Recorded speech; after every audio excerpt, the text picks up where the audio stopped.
Hello everyone, Charles Watts here from Goal. First of all, I'd like to start by thanking you all so far for those of you who have subscribed to my channel. For those who haven't, welcome. And if you like what you see, please do hit the subscribe button. This is all very new to me. A lot of people have been asking me to do it, and I've kind of been umming and ahhing about it, and basically I'm awful at these sort of things, or technically and stuff. It's always put me off doing it, but I thought I'd take the plunge and see how it's gone. So far this first week, I've uploaded a few videos that seem to have been well received, and so I'm going to try and keep you updated throughout the week about what I do, sort of talking and discussing the breaking Arsenal news as it happened, reviewing the week, reviewing games, looking back, and just trying to connect with my followers, and just trying to keep everyone aware of what's happening in the world of Arsenal. And obviously in the world of Arsenal, I know it's not a very happy place after what happened last night at the Emirates. You don't need me to tell you what happened in terms of result, in terms of what it means. Arsenal going out of the Europa League, the last 32 to Olympiacos in just awful style. Really, really poor performance, leading 1-0 after for the first leg. Such a good win over in Greece. So difficult to win in Athens. Arsenal did that. Brought Olympiacos back over here. Terrible travellers really in Europe, have been for years, and most people thought it was going to be a foregone conclusion. Maybe the Arsenal players thought that as well, and they delivered a very, very poor performance and ended up going out on away goals. Obviously, Olympiacos getting the last minute winner, or I think it was 118th minute winner in extra time to go through on away goals, just a few minutes after Aubameyang looked to have rescued Arsenal and sent them through with that fabulous volley, and then obviously the game ended with Aubameyang missing that absolute sitter from 6 yards. It was harder to score almost, and Aubameyang was gutted after the game. He didn't talk to us, the written media. He didn't want to. He spoke. He was contractually obliged to speak to the broadcast media, and he did that. He fronted up, and you could see how disappointed he was. You could see on the pitch how disappointed he was after. He just stood there absolutely devastated. Hector Bellerin went over. I saw him and sort of hugged him and tried to say a few words, but Auba was having none of it. It just wasn't sinking in, and he knew how big that miss was, but you can't blame Auba. I mean, he's rescued Arsenal time and time again this season, and he looked like he'd rescued Arsenal again with that volley last night, and it wasn't to be. And it was quite ironic really that the mistake that led to the corner that Olympiacos got the winner from came from Leno, just dawdling on a back pass from Xhaka really, and fluffing his lines, and ended up clearing it behind for a corner, and which gave way to goal. And then Aubameyang missed a chance a couple of minutes later that would have sent Arsenal through, and the two players who probably single-handedly stopped Arsenal from being involved in a relegation battle this season, Leno and Aubameyang, were the two that ultimately fluffed their lines right at the end and helped send Olympiacos through. But you just can't point your finger at that. Collectively, it was a dreadful performance from Arsenal. I know Mikel Arteta said afterwards that there was a lot of things that he was pleased with, but I'm not quite sure what that was, because from the first minute the tempo was poor for Arsenal. They just weren't at the races. Whether they didn't quite know how to approach it going into it with that 1-0 lead from Athens, I don't know, but they should have been far too strong, especially given the performances they put in leading up to it and the form they've been on. This is their first defeat in 2020, so they certainly went into it in confident mood, and just thought they'd go out there and try and blow them out of the water, start quick, start with real tempo, and it just didn't happen. They were poor. And there were so many really poor performances on the night. I mean, Alexandre Lacazette's coming for a lot of stick once again. And he was poor, there's no doubt about it. He served up a sort of 2 out of 3, 2 out of 10, 3 out of 10 performance. Lacazette, nothing really worked for him, as it hasn't for most of the season, really. And everyone talks about Auba's miss last night, but in normal time, in the 90 minutes, Lacazette had a great chance at the back post with that header from point blank range, sort of diving header, and he got it all wrong, and it went wide, and that was a massive chance, and that's sort of summed up the way things are going for Lacazette at the moment. He's not having a good season. The injury at the start of the season really disrupted things, and he's just not been able to get back in the groove since, and he looks fairly sluggish. His touch, which was so good last season, even when he wasn't scoring goals last season, when he did score fairly regularly, but the touch, the link-up play, everything, that all contributed him to deservedly, in my opinion, being named Player of the Year last year. But that's all off this season. It's just not happening for Lacazette, and it's a real problem for Arsenal, because Arteta's given him chance after chance after chance. Like, left Martinelli on the bench. Martinelli only got the last 15 minutes extra time yesterday, and Lacazette stayed on for 105 minutes and he just didn't do anything really. He didn't contribute enough, and it's becoming a problem for Arteta because, like I said, he's given Lacazette enough chances to cement his place in the side and show that he's worth the regular start in the side. He's not doing it, and all the time you've got a player like Martinelli who showed so much promise this season, waiting in the wings. So it's a problem for Lacazette, and you see the grief he's getting. I mean, look, social media doesn't represent the whole fan base, but you look at the grief he's getting on social media at the moment, and around me in the crowd yesterday, all around the press box, you could hear a lot of people getting on Lacazette's back, and it's not going well for him. And you'd hope those 2 goals, the one against Newcastle in the league and the one in Athens last week, would have really helped him and brought that confidence back, but it doesn't seem to have done, certainly not judging by last night's performance. And it was a shame because when Arsenal needed a big performance from him last night, he didn't deliver, and we're seeing that too often with Lacazette this season, and he's got to find a way of sorting it out fairly quickly because there's 11 games to go now, and he needs to start scoring goals. And if he's not, then you've got to be playing Martinelli surely in that side, because Martinelli's proved this season time and time again that he can score goals when given the opportunity, and Lacazette's not doing that. There was other performances as well. I thought Nicolas Pepe, another player, he got so much grief around me from the fans in the stadium last night, and I thought he was actually really bright for the first half. And to be fair, I thought he was bright most of the game. He always looked like he might do something. He might be the one spark that really sort of caught Olympiacos out and led to a goal. But his end product in and around the penalty area was so poor time and time again. And there was that one run, we've seen it, I'm sure you've seen it if you weren't at the match yesterday, you've seen it on social media today and around, when he had the ball inside the penalty area. Great feet, really good feet. He's beat his man 5 or 6 times, but it looked good, although it ended with no end product. When you sort of look at it, there was chances for him to play the ball in more than once to Aubameyang or players in the centre, and he chose not to do it. And I thought that sort of summed up a little bit what was wrong with Nicolas Pepe last night, and what has been wrong with Nicolas Pepe a lot of the season. That he looked promising at times, he's got into good areas, but he hasn't delivered enough when he's got in that final areas. And I hate to hark back to his price tag, but that's always going to happen when you come with a price tag like 72 million. That's always going to weigh around your neck. People are always going to point it out. Whether that's fair or not, I don't know. It's just a fact. 72 million. It comes with pressure, and you've got to deliver for that sort of money.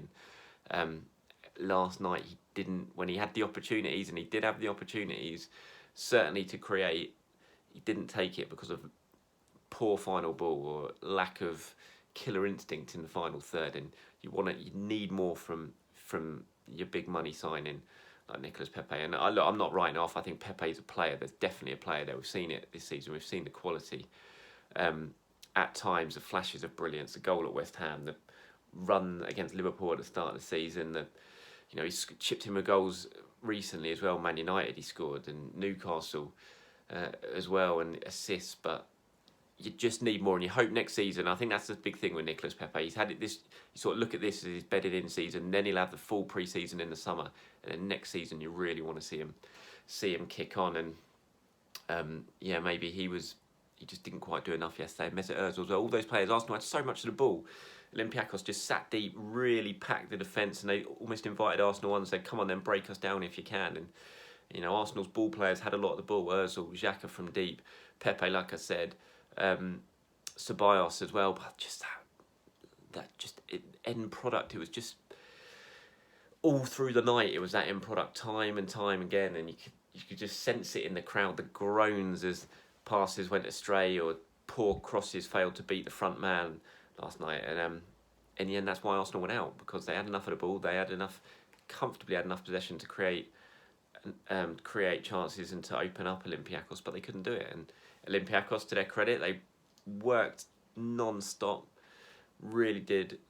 They were tight, they were compact. I spoke to their manager, Pedro Martins, in the week building up to the game, and he told me, he said, "Look, we're going to come here and we're going to, it's not going to be all about defending. We're all trying to attack when we can." And they did try to attack, but defensively they deserve a lot of credit for the way they did. They were organised, they were solid. It was a good night for Olympiacos. It was a very good night for Pedro Martins, highly rated Portuguese coach, and it'll be interesting to see if he makes a move over to England like a lot of his predecessors and his fellow countrymen at the moment, because he seems to be a bit of a rising star at the moment, Pedro Martinez. And Olympiacos have got Wolves in the next round. The draw for the Europa League is taking place today.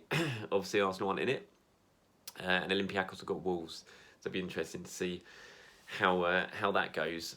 I mentioned Dani Ceballos earlier in this, and he's had a good run in the game, run in the team recently. I think last night he started obviously against Newcastle, and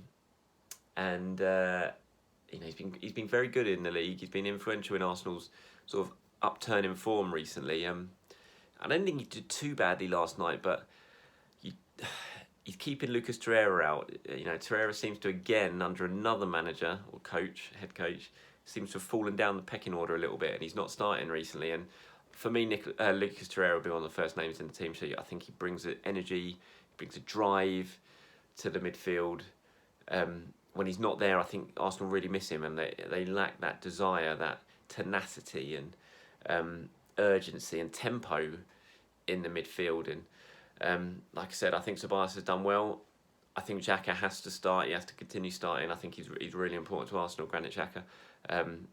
But my favourite pairing in that midfield would be Torreira and Xhaka. And I thought Arsenal missed him again last night. I thought, like I said, it was tempo. He's not going to do too much in the final third. We know that. It's not his game. Although Unai Emery seemed to think it was. But I do feel that when he is in the team, he just, he snaps around the ankles, he gets the ball back quickly, moves it forward. And I felt like they missed him. And for me, going forward, I want to see Torreira back in the side. I don't, as much as I like Ceballos, I think he's a decent footballer. Or he's more than a decent footballer. He's a very good footballer, and he's good on the ball. He passes it well. He moves it well. But I think Torreira needs to play in this Arsenal team. I think Arsenal are better when he's in the side, and I want to see him back in fairly soon. Probably won't. Well, probably will be this on Monday night. Actually, just given his lack of game time recently when Arsenal play Portsmouth in the FA Cup. It was interesting waiting after the game yesterday. We were down in the mix zone waiting to speak to the players. None of them spoke, which is understandable, really, given the way the match ended. They weren't really in the mood to talk with the press. But Josh Kroenke walked out. He'd been watching the game up in the director's box with Raul, and they both walked out together after the game. And interesting to think what he thought of it all. They both looked very dejected as they walked past. That's not surprising, because as much as we're as fans and as journalists who cover Arsenal, sort of, you focus on pitch matters, and the fact that Arsenal, it's a competition gone, it's a chance of silverware gone, it's a chance of getting the Champions League gone and getting back to those big games next season. But financially, it's been a really bad night for Arsenal as well last night, because that was certainly their best chance of getting in the Champions League. Winning the Europa League was, the 9th in the Premier League this season. They're only 4 points off 5th, which could end up being a Champions League spot given what's going on with Manchester City. So they're certainly not out of it, but it's just the number of teams that are above them in the league make it slightly more difficult. And so I just feel winning the Europa League was probably the best route back into Champions League for Arsenal. I'm sure they probably thought that as well. And that's gone now. So that's all the finances, possibly £80 million worth of revenue for next season if you have a decent run in the Champions League and get through to the knockout stages. That's gone. So it's just Europa League or bust now for Arsenal if they don't do it in the Premier League. And even the Europa League's looking unlikely, you've got to say, considering Arsenal are 9th in the Premier League at the moment. Qualifying for the Europa League is not going to be easy next season. They're going to have to go on a very good run, and they've got some really tricky games coming up, certainly towards the end of the season. And I think this season, going out at this stage in the last 32, they're going to have generated, in terms of revenue from the Premier League, £19 million. Last year, getting to the final, it earned them £34 million. So it's not much, certainly not when you compare it to the Champions League, but it's still valuable revenue, especially for a club like Arsenal who've been outside the Champions League for a while now. And losing that altogether next season, having no European football, just going to be costly. It's going to, like I said, just that extra revenue. At Arsenal today, they've announced, just before I started this video, actually, they've announced, I've just got it here, I'm reading it, a loss for the 2018-19 year after tax of £27.1 million.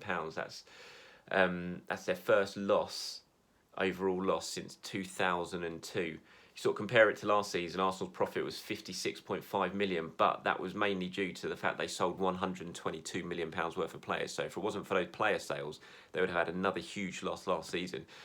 This year they haven't had those player sales. I think the player sales came to just 16.8 million, which is why this loss has been so big and so apparent at 27.1 million. And that's because they're out of the Champions League. That's now because they're in year after year after year after year outside the Champions League. Financially, that's really beginning to bite. Arsenal are a club whose business model is based around Champions League football. The wage bill is based around Champions League football. And now they've been out of Champions League for 3 years, 3 successive years, and it's looking like it's going to be a fourth. And financially, it's taken a huge toll, as these financial figures have now announced. And let's have a look at this. A quote from Sir Chips Keswick: "Our player trading profit for this financial year was limited, and this, combined with a second consecutive season of Europa League football, has meant the club recorded its first overall loss since 2002. For 2019-20, we will see increased commercial revenues from Adidas and our renewed deal with Emirates. But another season outside of the Champions League will continue to apply pressure to our financial results." And that's the big thing, another season outside of the Champions League. And it looks like that's going to happen. But not only the Champions League, it could well be another season. It could be a season outside of Europe altogether.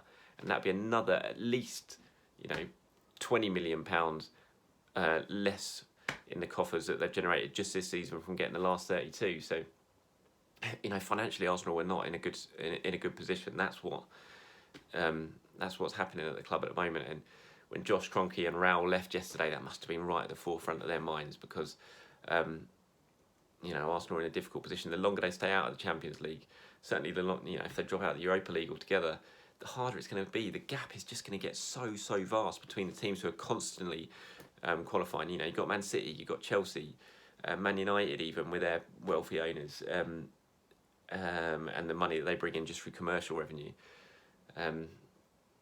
It's huge, the difficulties Arsenal are going to face in clawing them back. Even Tottenham have now got the stadium revenue obviously coming in. They're consistently getting in the Champions League. Whether they do this year, I don't know, but we'll have to wait and see. But Tottenham are moving ahead of Arsenal in terms of financial clout, and it's difficult times. They've got to find a way, Arsenal, getting back into the Champions League. But it's looking very, very difficult, and that's it's a worry. It is a worry, plain and simple.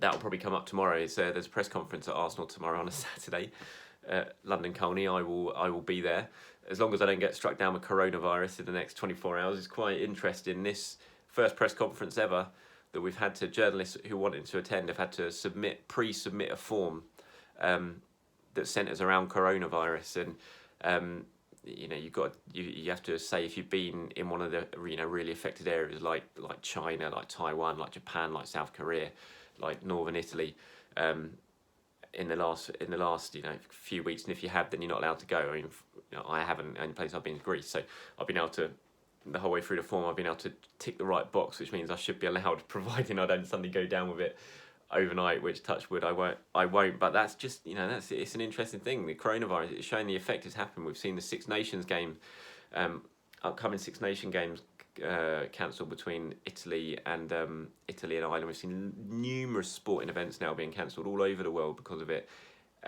In Italy, they're playing Serie A matches behind closed doors. It's not had a massive direct impact on the Premier League just yet, but it does feel like it's not far off. And the fact that the clubs are taking these steps now to protect themselves from any potential outbreak or people passing on this virus, it shows how seriously it's being taken.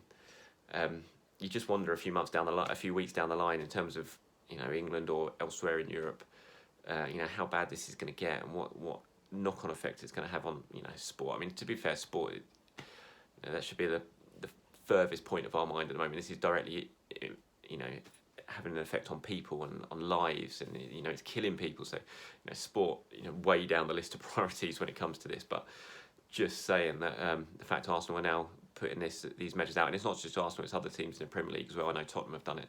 Shows how seriously coronavirus is now being taken by the Premier League and by the English football authorities. Arteta will be interesting to get his view, considered view really, tomorrow on what went wrong against Olympiacos and what it could mean going forward. I mean, he was devastated last night. I was in the press conference before I went down to talk to the players, and his first words were, "Look, this hurts a lot," and you could see what it meant to him going out. He was devastated. He'd been with the players who were all devastated, and he knew what it meant. He knew how good an opportunity this was for Arsenal to get into the Champions League. That they had a real opportunity of winning the Europa League, and I think he was as surprised as we all are by the performance. He tried to big up his players after it and keep their spirits lifted, and he said there was a lot of good things about the performance, but I watched it, you watched it. I don't think there were too many plus points about that performance, but I can understand he didn't want to really dig his players out considering how low they were going to be after that result. And he said, his job now, his main job is lifting them and ensuring that they can't afford to, sit there and cry about this. They've got to kick on now and go back in the Premier League and try and get results. They've still got the FA Cup to come. They've got Pompey on Monday, which is what tomorrow's press conference is about. I imagine Arteta will change things for that. He'll rotate. He went pretty much full strength against Olympiacos. I don't think he will against Portsmouth. I think you'll probably see more of a team similar to the one we saw at Bournemouth. Players like Willock, Reece Nelson, Martinelli will play. Like I said earlier, Torreira will probably play. We could even see Pablo Mari, who we haven't seen anything of since he signed for Arsenal. Socrates will probably come in at the back. Depends what the injury is to Mustafi. He went off yesterday. It didn't seem like it was too bad one, and that's key for Arsenal because Mustafi is playing very, very well. And had he stayed on the pitch yesterday, I'm not sure Arsenal would have conceded a goal. He was playing that well. He was clearing everything, he was flying into blocks and continuing that really good form that we've seen from him recently. And I think it's a big thing that Arsenal get Mustafi fit. And who would have said that a few weeks ago? But that shows the level of improvement that he's made under Mikel Arteta. And I think Arteta's come in for quite a bit of grief. Again, I point to social media, which you can't really gauge as an overall feeling of the fan base. But I've seen him take some real stick for what went on last night. And I think we've all got to just take a step back a little bit from the criticism. He's working with a team that is shot. Really has been shot all season. The results don't lie. Arsenal have been dreadful this season, and he's gone in there and he has made an improvement. There's no doubt about it. He's improved things. Last night was a big setback, a massive step back. But I do think you've got to just step back a little bit and give Arteta time, because I think the Arsenal you're going to see next season is going to be hugely different to the Arsenal we've seen this season. There's going to be changes. Players are going to leave. Given the financial problems, I think players are going to have to be sold just to fund the rebuild, because there's no doubt Arteta will want to bring in 3 or 4 players at least of his own players so he can start putting his real stamp on his squad. And to do that, considering the money's tight and Stan Kroenke's not going to dip into his own pocket, because he doesn't. Arsenal operate to a self-sustaining model at the moment. They're not really sustaining. They're going to have to sell players. Lacazette, possibly, he's not playing too well. He's got 2 years left on his contract. You look at him as a potential asset they could sell, that could bring money in. There's not many others. There's not many others, to be fair. Auba maybe. You don't want to sell Auba, but if he doesn't sign his contract, which I doubt he will if Arsenal don't get in the Champions League, but then you're looking at 2 strikers that you've got to bring in, which we all know how much money they cost. So, so that the financials is a worry. There's no doubt about it. Looking ahead to the summer transfer window and where Arsenal could be, it's not an ideal situation. But I do think, in terms of Arteta and the work he's done, we can't let what happened against Olympiacos cloud too much how we're viewing the work that Arteta's done, because I think he's done very well. No, he's really impressive. The players absolutely are buying into what he's going to do. They let him down, to be fair, last night. I think you can blame the players last night. I'm not sure about Arteta. Maybe he should have brought Martinelli on earlier. Maybe he's kept too much faith in Lacazette. I think that's one thing. And like I said, Torreira maybe should have played. But I think given the opposition against Olympiacos, Arsenal are always going to have a lot of the ball. That you can understand why he went with Ceballos and Xhaka, and just that extra quality in terms of the passing. It's just that the players didn't perform. They didn't. Ceballos didn't pass the ball as well as he could. Ozil didn't pass the ball as well as he could. Pepe didn't either, and Lacazette certainly didn't. So I don't think you can blame Arteta too much. I think the players have to shoulder the responsibility for what happened on Thursday night. Like I said, I'll be at the press conference tomorrow, so all that will be covered on Goal and on my social media accounts, on Twitter, on Facebook, and on here now, on YouTube. If I can, I'll upload a video from London Colney just detailing what was said and trying to bring you the news as I can. So I think that's about it for today. I hope you've enjoyed this. I'll try and do this one as much as possible. This is obviously a lot longer than the videos I've done so far on YouTube, and I do apologise if I've waffled, and fair play if you've managed to stick with this the whole way through. I'll try and keep updated doing things like this. What I might do as well, I might ask for some questions. If you guys have got any questions, get you to sort of submit some before I do one of these soon, and sort of do it as a bit of a Q&A. So any questions you want answered, things like that, if you submit them earlier, I'll sort of take them down and I'll run through them and do a bit of a Q&A on here, answering as much as I can in terms of Arsenal and what you want to know. So if that is going to happen, I'll put the question out, or I'll flag it up on Twitter, I'll flag it up on YouTube, and you can put your little comments, put your questions in the comments, things like that. So that's something I want to try and do, just to interact and engage with you guys as much as I can, just to keep you updated on Arsenal, on all things Arsenal. So thank you very much for your time. I do appreciate you watching, and I'll try and get this uploaded as soon as possible, and have a good weekend.